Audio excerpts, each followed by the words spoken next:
Hello everybody, welcome to our Shoreham network. This week we've got Steve and Linda from the Ada Collective Community Land Trust to talk about community housing. The rules tonight, I've turned everybody on mute, and if you have a question, please use the chat.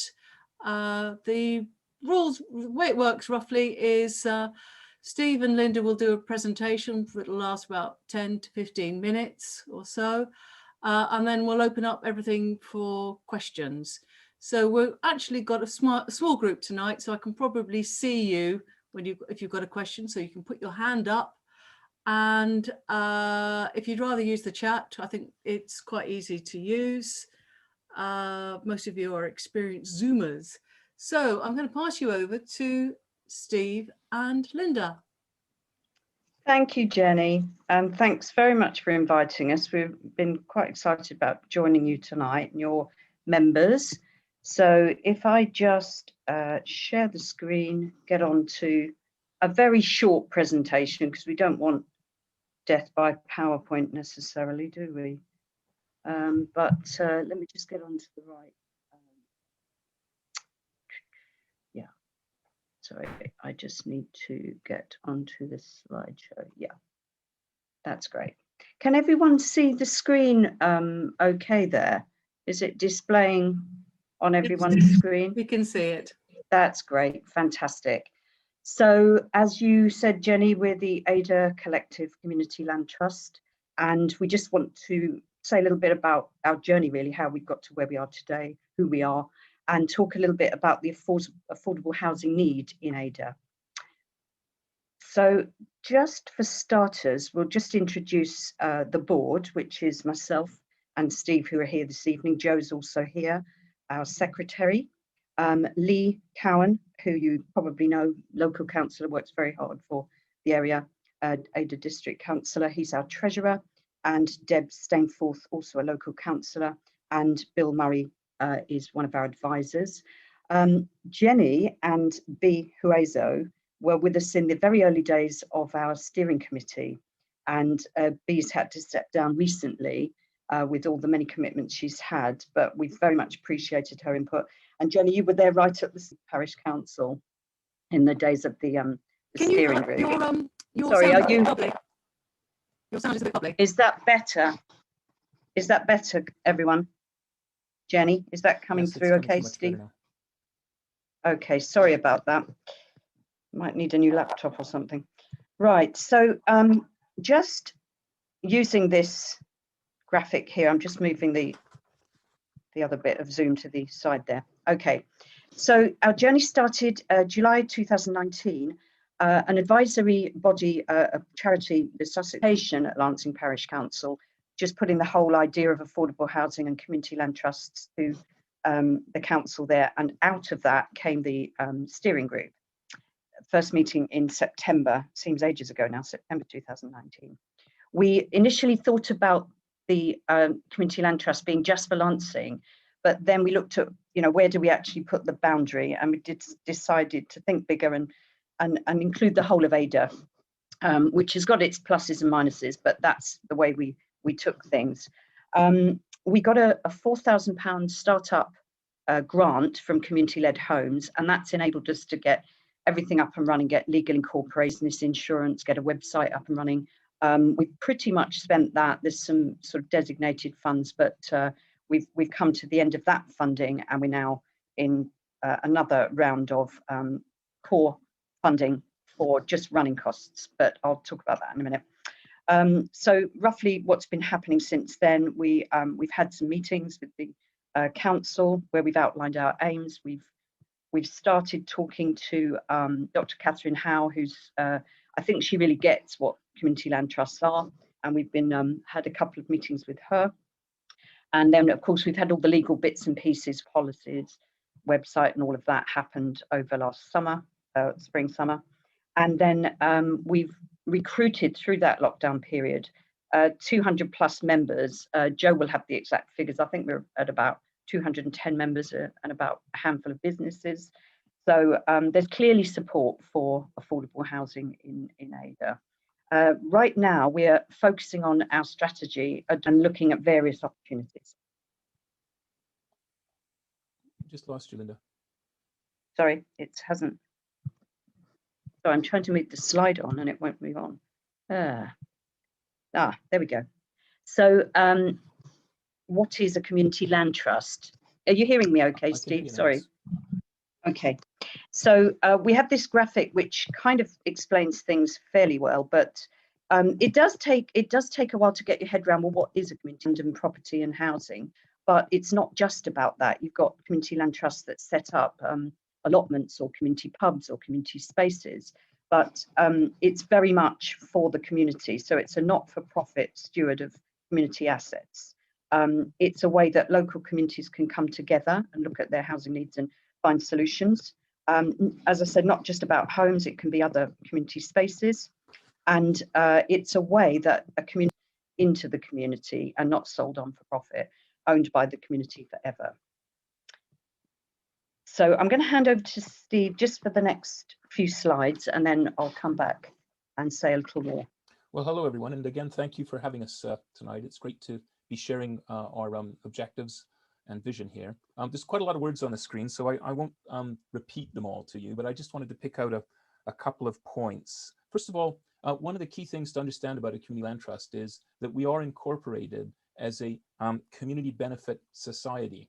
So as opposed to a cooperative, which would be a cooperative society where the interests of the members are the focus of the society, a community benefit society, it's the interests of the community that are what drive the society. If you like, our asset lock, which means that anything that we acquire allows us to ensure that in perpetuity, it will be in the ownership of the community. So if you're talking about homes, for example, that means that we wouldn't find ourselves in a situation where we might have to do right to buy or anything like that. A community benefit society has an override on the asset lock, which we've written into our constitution. So that's kind of a little bit about why a lot of the things are possible. So having a vision where it's locally affordable and sustainable homes is very important to understand that it's not just about affordability. We're also interested in ensuring that the homes are sustainable in the sense that we're going to hopefully be able to produce homes that have environmentally friendly systems in them, highly insulated, hopefully, in order to make the running costs low for the tenants as well as the rent. So it's the whole package we're looking at. And at the same time, as I'm sure everyone is doing at the moment, given the climate challenge that we're in. The other thing that's worth recognizing is that we're investigating the potential of using modular homes where they're constructed mostly off-site, so that if we are doing a new construction, and I'll talk a bit about what we might do in a minute, but if we were going to do a new construction, for example, we could use modular homes so that it would be less expensive if we're doing volume, and secondly, it would also mean that the time scale from interaction, especially if it's an infill site, to when the construction period was finished would be very short. So we'd minimize our disruption to the local community. So those are the kind of things that we're thinking about. I'd just like to draw your attention to the values. We took quite a long time, Linda, didn't we? Agreeing exactly what our values were. And we're very proud that we take into account sustainability, ethical behavior. We're very into collaboration, which is why we're very community focused. And of course, we want to have financial responsibility, but everything we do, we take those values into account. Do you want to move on to the next one, Linda? Hang on. The order's a bit different than I was expecting. Has it changed? Oh, where's the infographic? Yeah. Oh, that is very strange. Oh, a little technical. I wouldn't worry about it. We'll just keep going. Okay. Not to worry at all. I think the thing that I would like to say then, if we don't have the infographic for us, is that what it does summarize is the problems with affordable homes. And the key issues to be aware of here are that there's something like the average monthly market rent for a 2-bedroom flat in Ada is around £900. And the average income of the bottom quarter of the residents of Ada would mean that it would cost them something in the neighborhood of 60% of their monthly wage to pay for that rent, which is a bit excessive. I mean, it's considered much more reasonable that your rent should be between 30 and 40% of your total income if you're not going to be finding yourself. 80% of affordable housing demand is for rental accommodation. There was a report done recently by Ada and Worthing District Council called Developing Pathways to Affordable Homes. And using the data that they had in their report, we were able to identify that there's a clear demand for 1- and 2-bedroom homes, particularly for rent rather than to buy, for affordability. And then the other thing to be aware of is that 83% of the homes that are in need of affordable housing wouldn't be able to afford the current market levels of rent. So the other thing that I'd like to bring up is that there's about 141 affordable homes required each year to 2035. And we're targeting in the next 3 years to deliver something like 25 homes. So that's kind of an encapsulation of our strategy, which we had a really nice diagram to summarize, but unfortunately it didn't. Sorry appear. about that, Steve. But if we move on now, that's all right. If we move on now, one of the biggest questions that we often get asked, and I'm sure this is probably going through your mind, is how are we going to fund this? Because as we've already heard, we did get a grant of £4,000, and we've had another grant I'll mention in a minute, but that's not going to be nearly enough to allow us to acquire existing properties or build something new. So the challenge, it's kind of like a chicken and egg situation, really, where on the one hand, if you want to borrow money, then you usually have to have some, and that might be the case if you were able to, say, for example, have the council or someone gift you some land. That might be a great way to start, but at the moment that isn't looking very possible. Or the other option is that you need some funds in order to secure the property, particularly if you're in a fast-moving market. And we've done quite a lot of work on this. And at the moment, our favorite approach is we're investigating if it might be possible for us to buy a single 1 or 2 bedroom flat or small home or something that we could modify to bring it up to good standards and get started as a community land trust in order to prove that we've got our business capabilities and a proper allocation funding. But there are lots of other ways of funds that are available, as I've listed here. Although government funding is a little bit of a challenge. There isn't a lot of it available. A lot of it is focused on people who want to own their own homes rather than simply rent. And I should just stress that our focus is on renting. We're not trying to help people to afford a home. We're trying to help people that are in need of rental. And it isn't just young people, for example, that face this. In fact, if you look at our blog on the website, we recently met someone whose husband had died. They were both living in a house before he died that was an interest-only mortgage. They were getting on in age. And when the mortgage came up, she couldn't remortgage the house, so she had to sell it. And once she sold it, she then ended up having to rent because she couldn't buy anything else. And the rent that she's having to pay is using a significant, almost 60%. It isn't just young people that are struggling. Lots of people are struggling in this situation, and they're not all on the housing list either. Although obviously we want to help people in that case, but we're targeting the bottom quartile incomes across all of Ada. Other ways that we could do it is we could borrow money. It's possible. Our bank is Triodos Bank, and they are committed to helping with affordable homes. There's also community bonds or shares. We could sell those essentially, and then we would have to obviously return the money over time, but that would be a structure of how we do the funds. We could simply crowd fund, where we might ask people to put money in, maybe even not for return. And there's also non-government funds, and you heard about one, which was the Homes Fund that we had access to last year. And just recently, Linda's hard work has resulted in securing just over £1,000 for our running costs from Cala Homes.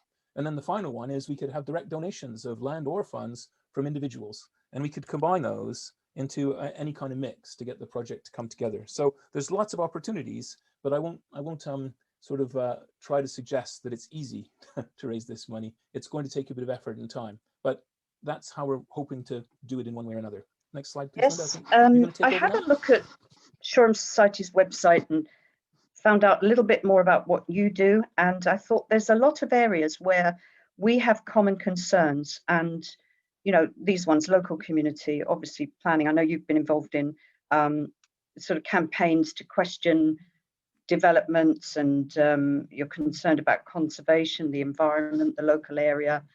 And so I thought, well, this is good, because when we join together in causes, we're often stronger than, the sum of the 2 parts or 3 parts is often stronger than individual groups. So there's a lot of areas where we can collaborate, if you like. And of course, with the local community, we just believe that if we've got more affordable housing, people are settled in an area, it's of a natural benefit to that local community that people are settled in homes that they can afford, they can take part in the community, they can become, active members of their community. If they're facing major housing need, it brings, it unsettles a community. So, we just believe we can collaborate in these areas where we agree and where we believe the same things, and that's what we be looking to do with groups like Shoreham Society, area, local groups.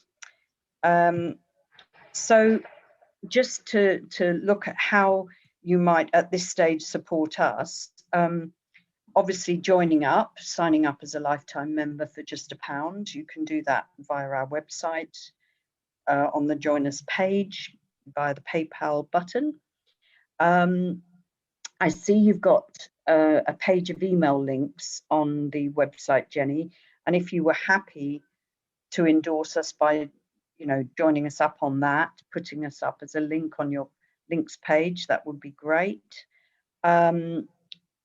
Sharing our message with your friends and contacts. You can find us on Facebook on that link, which is, I believe it's on the website as well.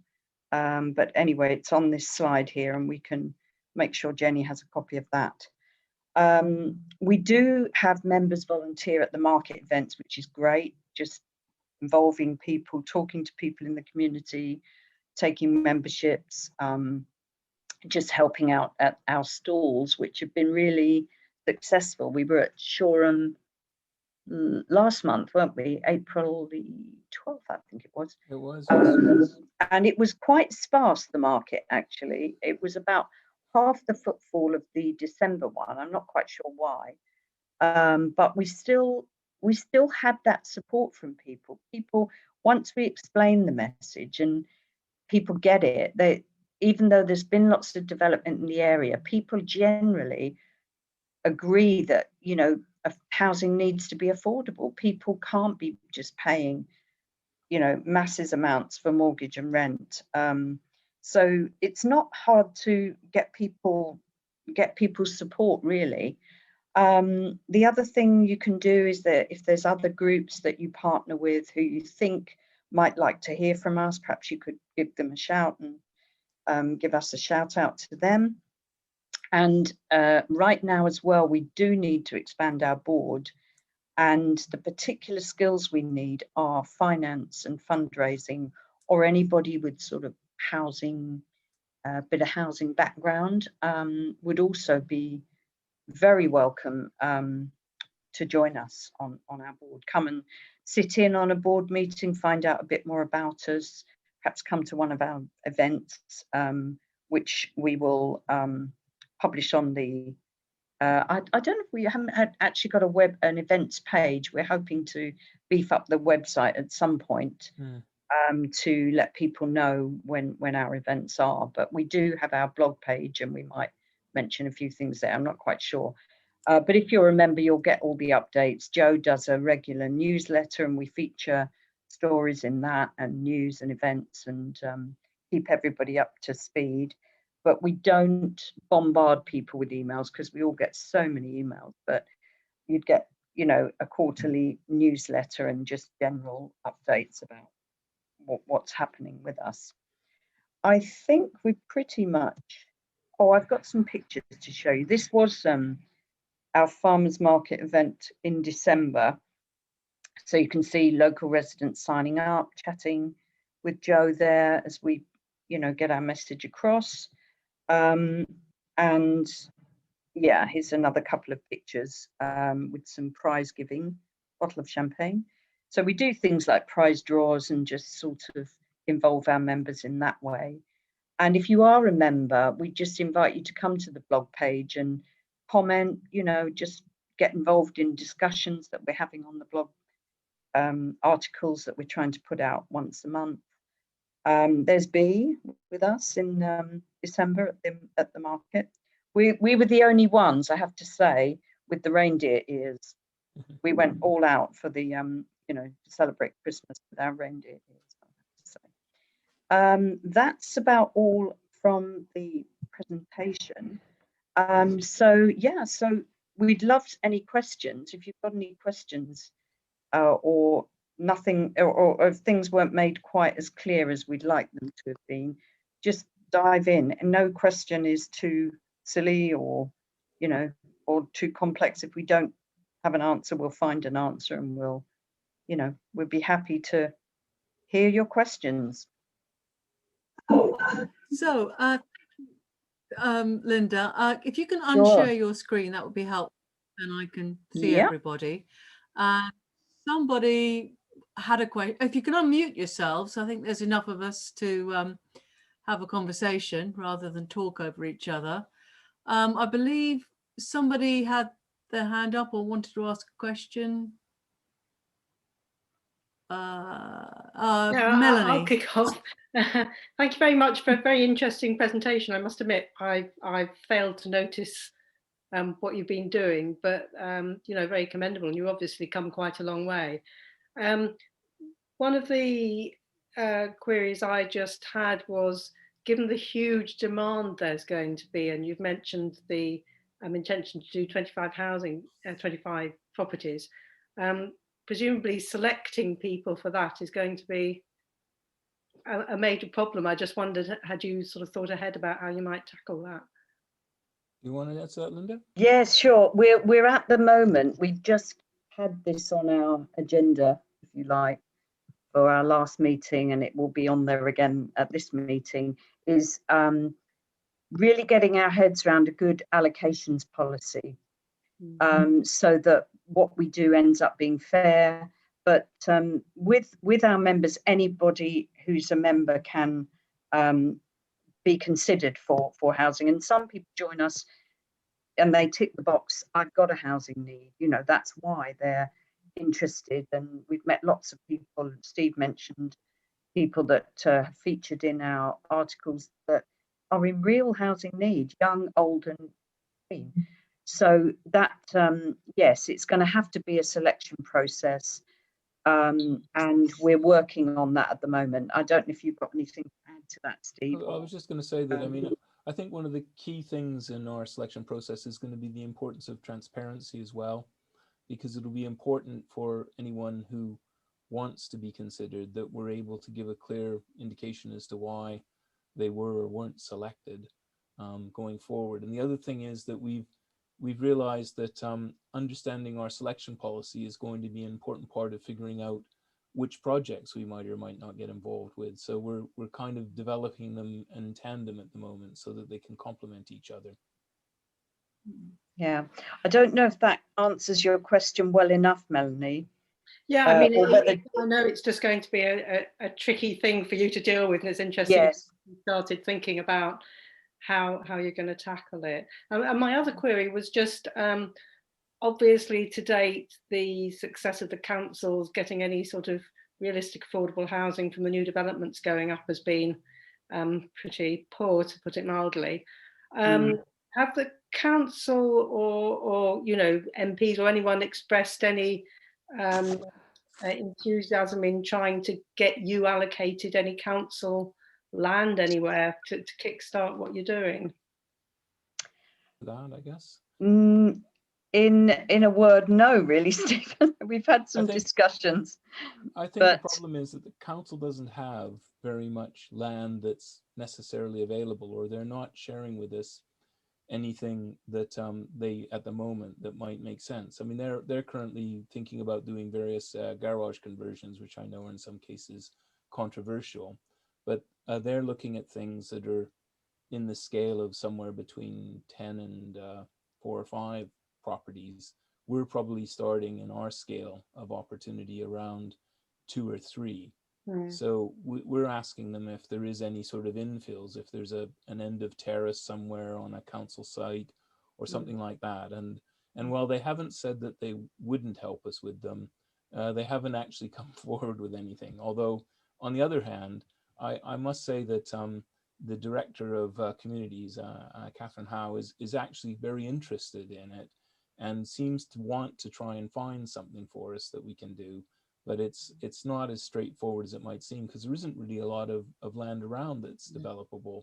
And equally, development is a bit of a challenge around here anyway. And so possibly acquiring a property or properties that are in a poor state or affordable, shall we say, for us, that we can make the numbers work on, might be a better starting point.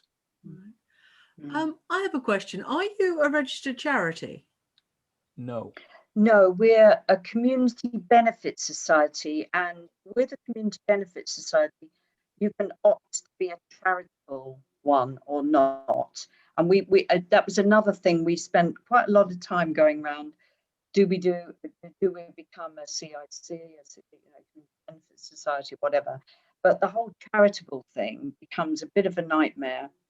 We're quite a scaled down board. We haven't got lots of people to manage all that side of things. We just felt to go the non-charitable route was the right one, and that was the right fit for us. But some CLTs have become community interest companies, haven't they? They've got other models, if you like. Our model rules state that we're community benefit society. So I was going to say a community benefit company means that we can act like a commercial organization, but we're clearly defined as not for profit. Yeah. So we don't redistribute our profits to anyone. But for example, we can do a share offer in order to raise money. Whereas if we were a charity, we couldn't do a share offer. And if we were a CIC, we couldn't do a share offer. If we were a CIC, we could do a bond offer. But as a community benefit company, we could do a bond offer, we could do a share offer, we can take donations. You don't get an additional benefit from the tax situation on charitable donations, but the other flexibilities that we get mean that it's a much better option for us because we can act commercially, but we can also act as not a charity, but as a similar charity in that we're not for profit. The reason why I asked was that when people die, the charitable state, if you give money to charity, it sort of doesn't count in your final asset list. That's right. I was wondering if you thought about encouraging people to leave their property to you, in that there are numerous people who don't have children, who don't have any ideas of where they might want to leave property to, and would be grateful to just leave it to others to organise as a community property. Yeah, that's a great point, Jenny, actually. And Joe brought this point up at last meeting, I think, that it's something very worth looking at, perhaps devising some sort of campaign where we can find out the smartest way to do that. Because you're right, people like to give back. It's not all about taking. People like to feel that they're going to give something for the future. I mean, I'll give you an anecdotal story. I mean, we had a lady at the Lancing Market who was near the end of her life, and she came up to the stall. She totally got it. She said, I was homeless when I was much younger. I really love what you're doing. I haven't got long left. And she gave us £20. Now, that's not going to build a house, but it really touched me because I thought, here's a lady who is putting her affairs in order. And I don't think she owned a property, but she was very generous on that day. And you're right, there's people out there who are thinking, well, what's going to happen?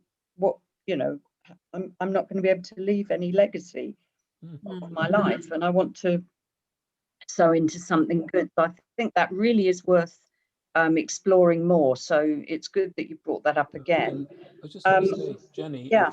if you know anybody who knows about how you can go about doing this, or anybody else that's on tonight does, it'd be great for you to let us know, because it's an area we wanted to investigate, but as yet we haven't really started. But if someone knows anyone that has a bit of inside information about how those things happen, it'd be very helpful to us, because we're going to have to go and find out how to do it. Yeah, well, yeah, that's very true. And sorry, I saw your hand up earlier and I kept thinking I must get to you. That's absolutely fine. It was interesting what was being said, so it's cool.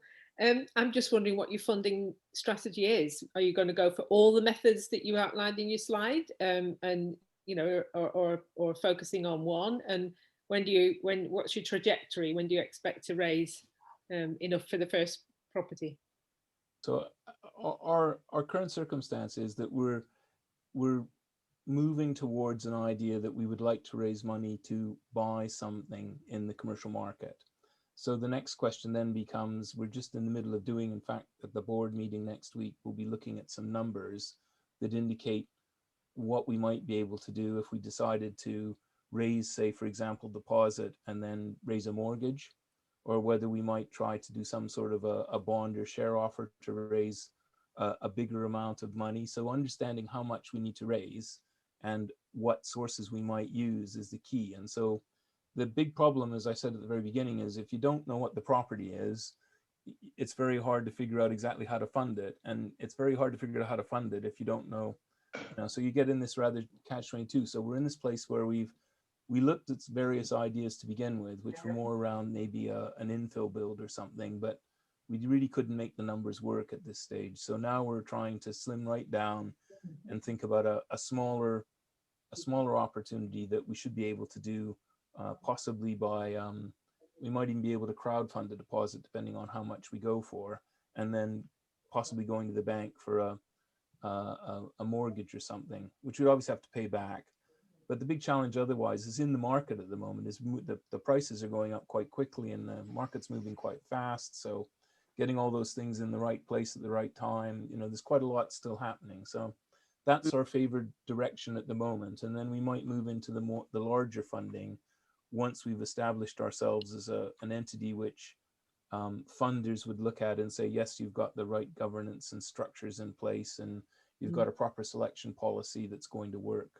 I mean, the other thing I would say, I didn't mention in the presentation before, is some of the money that you might take from government has certain tenure requirements on it. For example, if you want to rent, then you have to be a registered provider.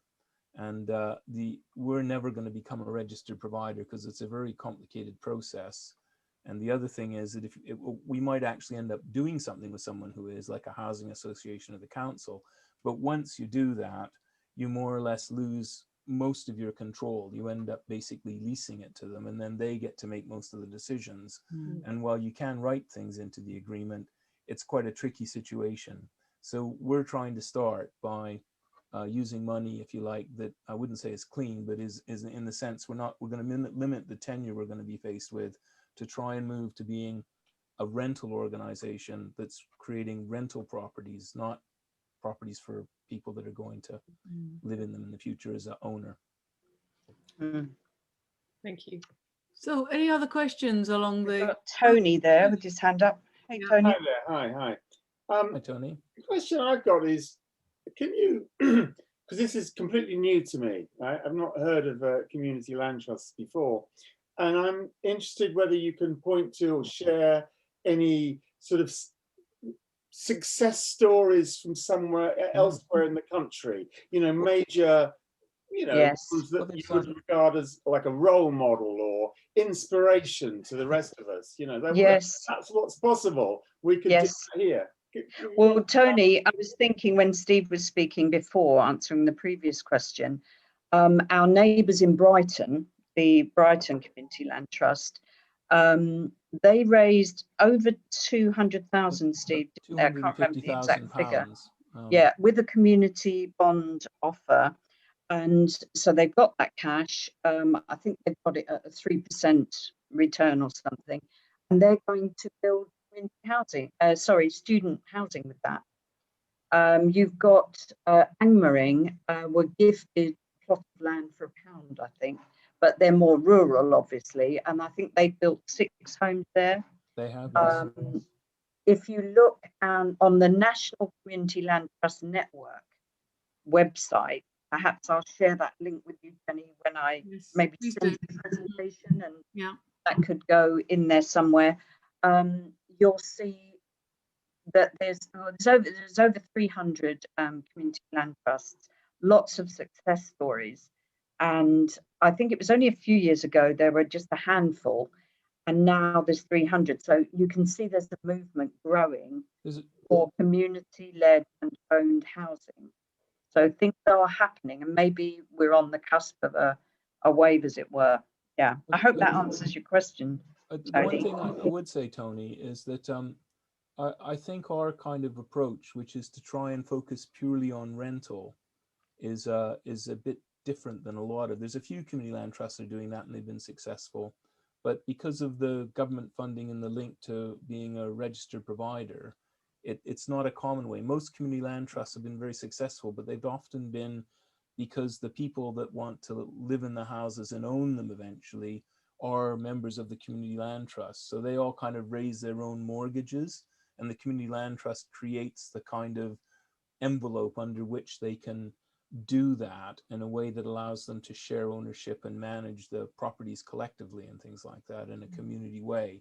So that's how most of the developments have been done. We feel that there's a big need for affordable rental properties, either for somebody who's younger and does want to get on the housing ladder and maybe needs to save some money possibly, or is in a, struggling because they don't have anywhere to live, or as I said earlier, someone who's older. We think the rental property issue is really key. And I think if you look across the country at the moment, I saw some statistics recently that says it's more expensive to rent a property anywhere in the UK than to buy a similar property and have a mortgage for it. So this is an area that really needs some focus, and so we're confident we can do it, but we're sort of setting out to do something a bit different. But there's about, I think there's something like 900. Is it about? I think I read somewhere 800 or 900 current properties that are in the planning stages for the for Community Land Trust, and there's been a bit of a delay because the government had a big scheme where they were funding a lot of them that we mentioned earlier, but